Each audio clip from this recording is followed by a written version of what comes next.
अपने विकास के कामों से दरअसल अब ये इस तरीके से हिंदुत्व होने के बावजूद जो हमने खामोशी अख्तियार की, उसके बाद मौलाना को पुलिस कस्टडी में भेज दिया गया।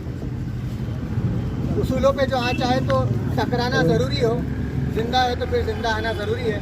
मैं आज के एहतजाज की शुरुआत के लिए मौलाना अंसार साहब से गुजारिश करूँगा, जिनके घर में अरबी की किताबें मिली है, इनके घर में कुरान शरीफ मिली है, कितने ऐसे केसेस हैं।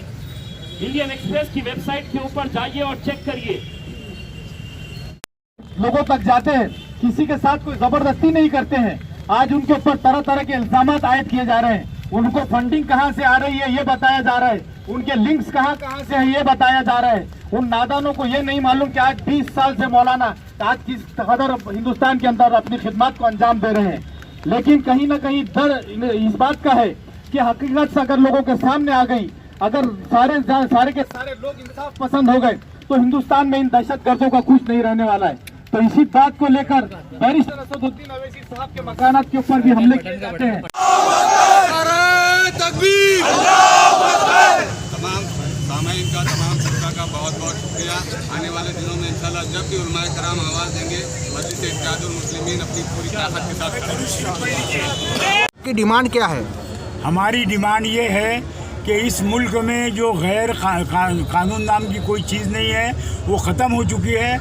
और इस सिलसिले में उमर गौतम साहब को ज़बरदस्ती गिरफ़्तार किया गया, मौलाना कलीम अहमद सिद्दीकी साहब को ज़बरदस्ती गिरफ़्तार किया गया, और एक मेंबर ऑफ पार्लियामेंट जो सिलेक्टेड नहीं है, इलेक्टेड है, उसके घर पर दिल्ली की सरजमीन में खुलेआम जानलेवा हमला किया गया।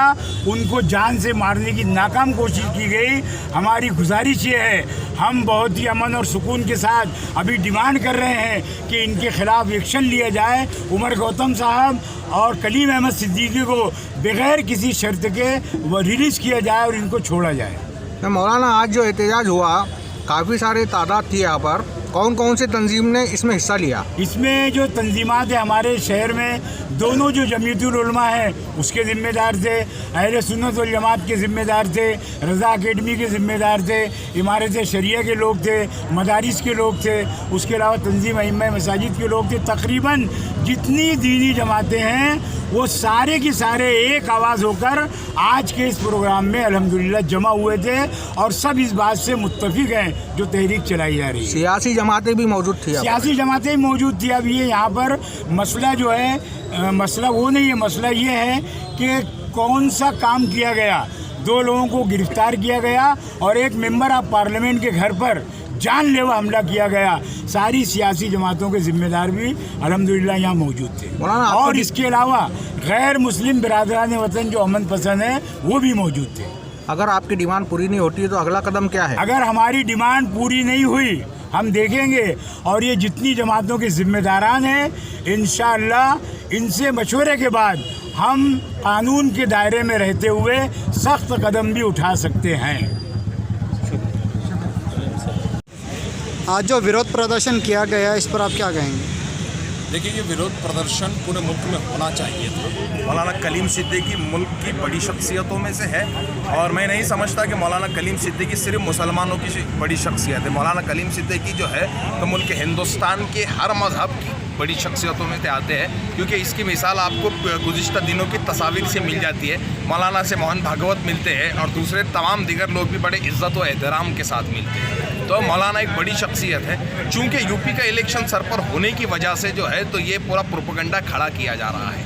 हमारा आप बड़े बेहतरीन अंदाज में ये जानते हैं कि कोई भी एजेंसीज़ हो, डिपार्टमेंट हो, ये सरकार के अंडर काम करता है। ये नौकरी पेशा लोग होते हैं और ये सरकार के इशारों पर काम करते हैं। तो इन दिनों जो भी माहौल बना हुआ है ये सरकार के इशारों पर चल रहा है। चूँकि यूपी का इलेक्शन है और ये माना जाता है मुल्क हिंदुस्तान के अंदर कि यूपी जिस रुख पे जाएगा मुल्क की हुकूमत उस रुख पर जाएगी।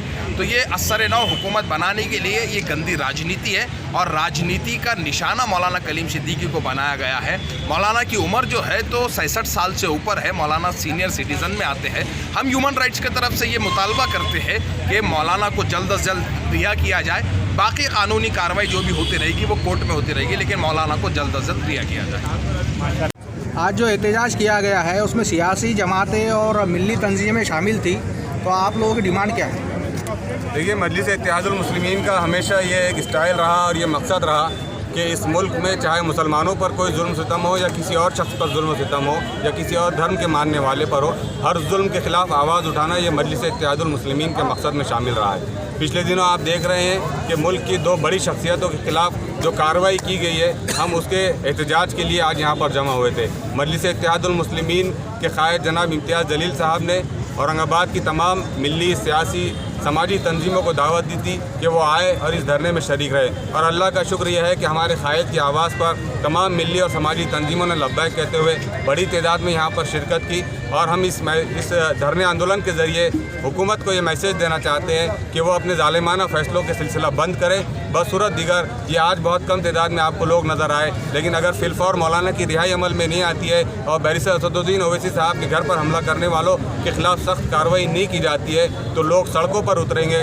हज़ारों और लाखों की तादाद में उतरेंगे। आप समझ रहे हैं कि ये इस किस्म की हरकतों से इस मुल्क की और इस देश की माइनॉरिटी को ये मैसेज देने की कोशिश की जा रही है कि हमारी हाँ में हाँ मिलाओ, वरना तुम्हारे खिलाफ जो है तो मिशनरीज़ का इस्तेमाल किया जाएगा। लेकिन इस देश का नागरिक, चाहे वो हिंदू हो मुसलमान हो, सब जाग चुके हैं और सब अपना हक़ हासिल करना जानते हैं। हम महाराष्ट्र सरकार से और ख़ास तौर से मरकज़ की दिल्ली सरकार से ये अनुरोध करते हैं, ये दरख्वास्त करते हैं कोई इस किस्म के ज़ालिमाना फ़ैसलों को सिलसिले को ख़त्म करे। बसूरत दिगर मजलिस इत्तेहादुल मुस्लिमीन तमाम समाजी, तमाम मिली तंजीमों के साथ मिलकर हुकूमत के ख़िलाफ़ और इस किस्म के फ़ैसलों के ख़िलाफ़ जन आंदोलन छेड़ेंगे।